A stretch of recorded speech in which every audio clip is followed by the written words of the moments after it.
Hello everyone. इस lecture में हम बात करेंगे rotational spectrum of rigid diatomic molecule. Last lecture में हमने देखा था कि डायटोमिक मॉलिक्यूल के लिए जो रोटेशनल एनर्जी लेवल्स हैं उनकी वैल्यू क्या आती है। Rotational energy levels quantum number J पर डिपेंड करते हैं और जो क्वांटम नंबर जे है वो नॉन नेगेटिव इंटीजर वैल्यू लेता है। तो रोटेशनल एनर्जी लेवल्स दिए जाते हैं by the formula J plus one H cut square divided by 2i। यहाँ पे जो कैपिटल आई है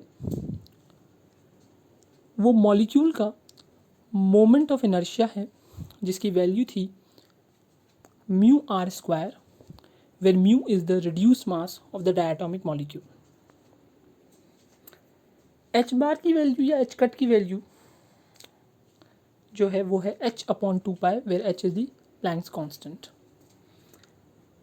अब स्पेक्ट्रम को बनाने के लिए जो कन्वेंशनली मेथड यूज़ होता है वो ये है कि पहले हम एनर्जी वैल्यूज़ को वेव नंबर में एक्सप्रेस करेंगे।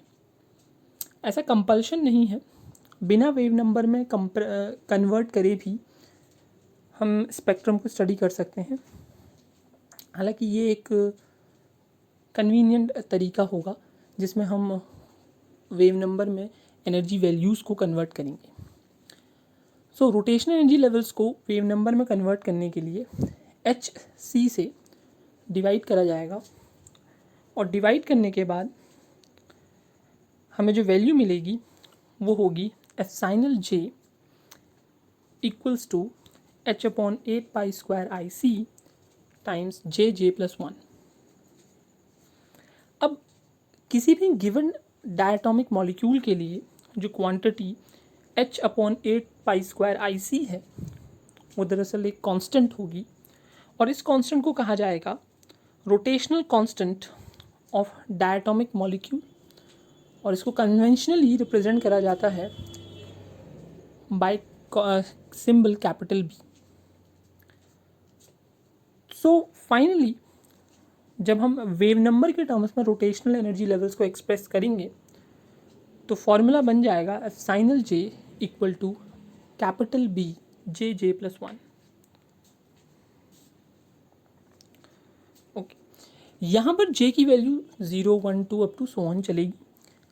जैसे जैसे हम जे की अलग अलग वैल्यू सब्स्टिट्यूट करते जाएंगे अलग अलग रोटेशनल एनर्जी लेवल्स की वैल्यू मिलती चली जाएगी। तो कुछ रोटेशनल एनर्जी लेवल्स यहाँ पे कैलकुलेट करके देखते हैं। सबसे small value of rotational quantum number जो है वो है 0 और इसको रखने पे हमें रोटेशनल एनर्जी की भी मिनिमम वैल्यू मिलेगी जो कि है एप्सिलॉन 0 इक्वल टू 0। तो ये जो मिनिमम या लीस्ट वैल्यू वाला एनर्जी लेवल है इसे बोला जाएगा ग्राउंड स्टेट या रोटेशनल ग्राउंड स्टेट लेवल।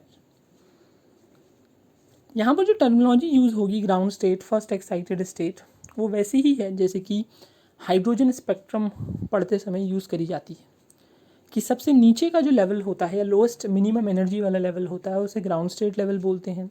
उसके बाद नेक्स्ट हायर एनर्जी लेवल को फर्स्ट एक्साइटेड स्टेट, फिर second excited state and so on. तो अब अगर हम क्वांटम नंबर को या रोटेशनल क्वांटम नंबर की वैल्यू 1 रखें तो एनर्जी निकल के आएगी एप्सिलॉन 1 इक्वल टू 2b। इसका मतलब है कि जो फर्स्ट एक्साइटेड स्टेट है वेव नंबर के टर्म्स में उसकी एनर्जी वैल्यू है twice of rotational constant. Similarly second excited state जो है वो निकलेगी 6b एंड सो ऑन।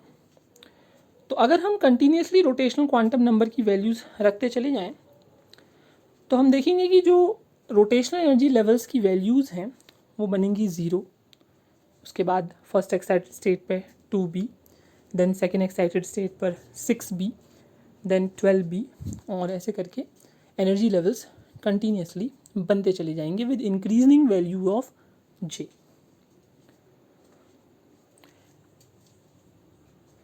याद रखना है कि यहाँ पर जो एनर्जी लेवल्स एक्सप्रेस करे गए हैं ये वेव नंबर के टर्म्स में एक्सप्रेस करे गए हैं। कई बार अगर आप किसी बुक को रेफ़र करेंगे तो उसमें वेव नंबर के टर्म्स में ना हो सकता है कि डायरेक्टली एनर्जी के टर्म्स में भी लेवल्स को रिप्रेजेंट करा गया होगा, तो वहाँ पर जो एक्सप्रेशन दिखाई देंगे वो थोड़े से अलग होंगे। हालांकि उनका जो एसेंस है या मेन आउटकम है वो वैसा ही रहेगा, लेकिन ऑब्वियसली एक्सप्रेशन थोड़े से क्या हो जाएंगे, चेंज हो जाएंगे अगर हम वेव नंबर रिप्रेजेंटेशन यूज़ ना करके सिंपल एनर्जी रिप्रेजेंटेशन में ही लेवल्स को रहने देंगे। ओके, तो अब जब हम इस एनर्जी लेवल्स को प्लॉट करेंगे तो एनर्जी डायग्राम या एनर्जी लेवल डायग्राम या रोटेशनल एनर्जी लेवल डायग्राम कुछ ऐसा दिखाई देगा। यहाँ पर हम देख रहे हैं कि वर्टिकल डायरेक्शन में जो है वो रोटेशनल एनर्जी वैल्यूज़ हैं जो कि वेव नंबर में एक्सप्रेस करी गई हैं, और जैसे जैसे हम ऊपर बढ़ते जाएंगे कंटिन्यूसली एनर्जी जो है वो बढ़ती चली जाएगी। और राइट हैंड साइड में हर एनर्जी लेवल के आगे उसके रोटेशनल क्वांटम नंबर की वैल्यू दिखाई गई है। जैसे कि J = 0 के लिए हमें मिल रही है एनर्जी 0 और ये हमारी ग्राउंड स्टेट होगी।